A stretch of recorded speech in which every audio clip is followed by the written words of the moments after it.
स्वागत है आप सभी का हमारे YouTube चैनल सागर स्टडी ग्रुप पर। और जनरल नॉलेज की सीरीज को आगे बढ़ाते हुए आज की वीडियो में हम भारतीय संविधान से संबंधित बहुत सारे इंपॉर्टेंट क्वेश्चन आंसर के बारे में पढ़ेंगे, जो सभी कॉम्पिटिटिव एग्जाम के लिए इंपॉर्टेंट हैं और बहुत सारे कॉम्पिटिटिव एग्जाम में अभी तक पूछे गए हैं और आने वाले एग्जामिनेशन में भी पूछे जा सकते हैं। तो चलिए आज की वीडियो को शुरू करते हैं और देखते हैं हमारा पहला क्वेश्चन। तो हमारा पहला क्वेश्चन है, संविधान सभा की पहली बैठक कब हुई थी? इसका आंसर होगा 9 दिसंबर 1946 को। 9 दिसंबर 1946 को दोस्तों भारतीय संविधान सभा की पहली बैठक हुई थी। उसके बाद देखते हैं नेक्स्ट क्वेश्चन, आंध्र प्रदेश राज्य का गठन किस वर्ष किया गया? तो इसका आंसर होगा 1953। आंध्र प्रदेश राज्य जो है वह 1953 में बना था। और ये क्वेश्चन भी बहुत सारे एग्जामिनेशन में आ चुका है कि भाषाई आधार पर गठित होने वाला भारत का प्रथम राज्य कौन सा था? तो उसका भी आंसर होगा आंध्र प्रदेश। दोस्तों आंध्र प्रदेश भारत का वह प्रथम राज्य है जो भाषाई आधार पर गठित हुआ था। उसके बाद देखते हैं नेक्स्ट क्वेश्चन, मतदाता दिवस कब मनाया जाता है? तो ये 25 जनवरी को प्रतिवर्ष राष्ट्रीय मतदाता दिवस के रूप में मनाया जाता है। नेक्स्ट क्वेश्चन, कारगिल दिवस कब मनाया जाता है? तो 26 जुलाई को प्रतिवर्ष कारगिल दिवस के रूप में मनाया जाता है। उसके बाद भारत सरकार का प्रथम विधिक या कानूनी सलाहकार कौन होता है? तो ये होते हैं भारत के महान्यायवादी। उसके बाद देखते हैं नेक्स्ट क्वेश्चन, उद्देशिका प्रस्ताव किसने प्रस्तुत किया? तो जो उद्देशिका प्रस्ताव है इसे भारत के प्रथम प्रधानमंत्री पंडित जवाहरलाल नेहरू ने प्रस्तुत किया। उसके बाद देखते हैं नेक्स्ट क्वेश्चन, प्रधानमंत्री के कर्तव्यों का उल्लेख किस अनुच्छेद में है? तो इसका आंसर होगा अनुच्छेद 78, आर्टिकल 78। जो प्रधानमंत्री के जो कर्तव्य हैं उनके बारे में अनुच्छेद 78 में उल्लेखित है। उसके बाद देखते हैं नेक्स्ट क्वेश्चन, भारत में संविधान सभा के निर्माण का आधार क्या था? तो इसका आधार था कैबिनेट मिशन योजना 1946। नेक्स्ट क्वेश्चन, प्रस्तावना में भारत शब्द कितनी बार उल्लेखित हुआ है? तो इसका आंसर होगा केवल 2 बार। नेक्स्ट क्वेश्चन, प्रारूप समिति का गठन कब किया गया? तो इसका आंसर होगा 29 अगस्त 1947 को प्रारूप समिति का गठन किया गया। नेक्स्ट क्वेश्चन, संविधान में भारत को क्या कहा गया है? तो इसे राज्यों का संघ कहा गया है। नेक्स्ट क्वेश्चन, भारत के संविधान को लागू कब किया गया? तो जो इसका आंसर होगा वह होगा 26 जनवरी 1950। नेक्स्ट क्वेश्चन, संपत्ति का अधिकार मौलिक अधिकार के रूप में किस संशोधन द्वारा समाप्त कर दिया गया? तो यह था 44वां संविधान संशोधन, जिसके द्वारा संपत्ति के अधिकार को मौलिक अधिकार की सूची से हटा दिया गया और इसे एक कानूनी अधिकार बना दिया गया।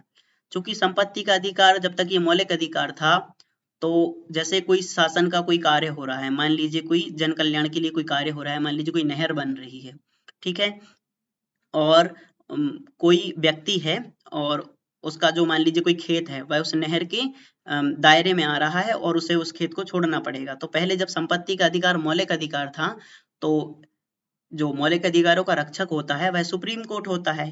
मतलब अगर आपके मौलिक अधिकार का हनन होता है तो आप डायरेक्ट सुप्रीम कोर्ट जा सकते हैं।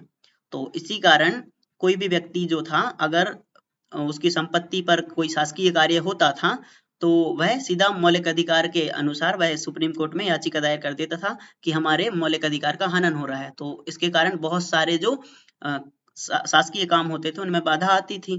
तो इसी कारण क्या हुआ कि 44वें संविधान संशोधन द्वारा इस संपत्ति के अधिकार को मौलिक अधिकार की सूची से हटाकर इसे एक कानूनी अधिकार बना दिया गया। तो उसके बाद देखते हैं नेक्स्ट क्वेश्चन, मुस्लिम हेतु पृथक निर्वाचन प्रणाली लागू की गई, तो मार्ले मिंटो सुधार द्वारा। उसके बाद नेक्स्ट क्वेश्चन, 10वीं अनुसूची का संबंध किससे है? तो इसका जो संबंध है वह है दल बदल विधेयक।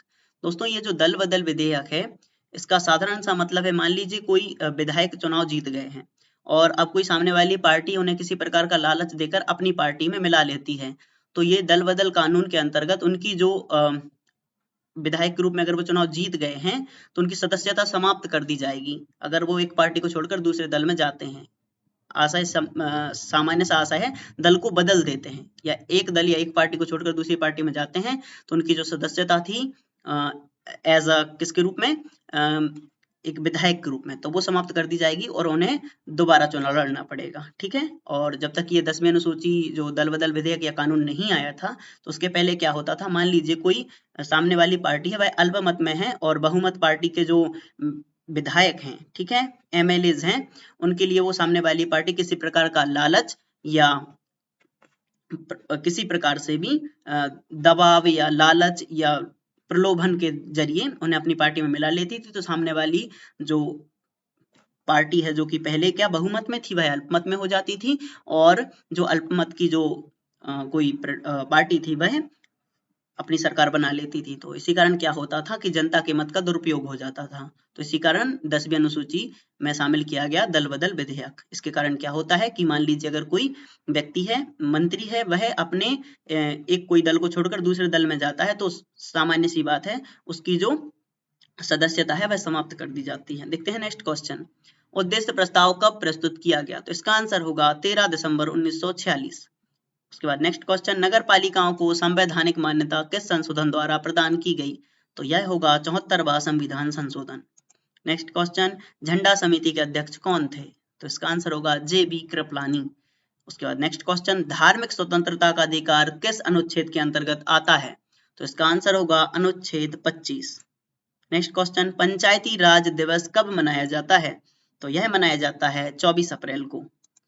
उसके बाद नेक्स्ट क्वेश्चन, भारत के संविधान को अंगीकृत करने की तिथि क्या है? तो 26 नवंबर 1949। नेक्स्ट क्वेश्चन, देश के एकमात्र निर्विरोध राष्ट्रपति कौन चुने गए थे? तो उनका नाम है नीलम संजीव रेड्डी। उसके बाद नेक्स्ट क्वेश्चन, प्रारूप समिति को कब पारित किया गया?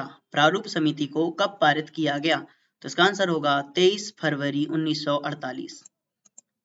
नेक्स्ट क्वेश्चन, पॉकेट वीटो का इस्तेमाल किस राष्ट्रपति द्वारा किया गया? तो इसका जो इस्तेमाल था वह ज्ञानी जेल सिंह या ज्ञान जेल सिंह द्वारा किया गया। और पॉकेट वीटो से साधारण सा अर्थ है, जैसे कि इसके नाम में ही शामिल है पॉकेट। पॉकेट का मतलब क्या होता है? जेब।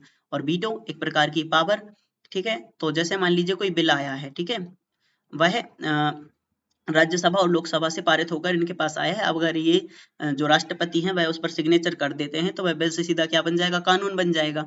और अगर ये उस पर सिग्नेचर नहीं करते हैं तब वह कानून नहीं बन पाएगा। तो मान लीजिए किसी राष्ट्रपति को लगता है कि जो बिल राज्यसभा और लोकसभा से पारित होकर आया है वह जन कल्याण के हित में नहीं है या संविधान के खिलाफ है, तो वो क्या कर सकते हैं? अपनी वीटो पावर का यूज कर सकते हैं। या तो बिल को लौटा सकते हैं, ठीक है, दोबारा चेक करने के लिए, या पॉकेट वीटो पावर का यूज करके उसे अपने पास रख सकते हैं। तो ये जो पॉकेट वीटो पावर होती है, इसके अकॉर्डिंग क्या होता है, जो राष्ट्रपति होते हैं उस बिल को मान लीजिए वह अपनी जेब में रख लेते हैं, तो उसके बाद वह बिल एक्ट कभी नहीं बन पाता, ठीक है। उसके बाद देखते हैं नेक्स्ट क्वेश्चन, 25वां क्वेश्चन, उद्देश्य प्रस्ताव कब पारित किया गया? तो इसका आंसर होगा 22 जनवरी 1947। और आज की वीडियो में बस इतना ही। Thanks for watching. और अगर आप चैनल पर नए हैं तो चैनल को सब्सक्राइब करें, वीडियो को शेयर करें, और मिलते हैं नेक्स्ट वीडियो में।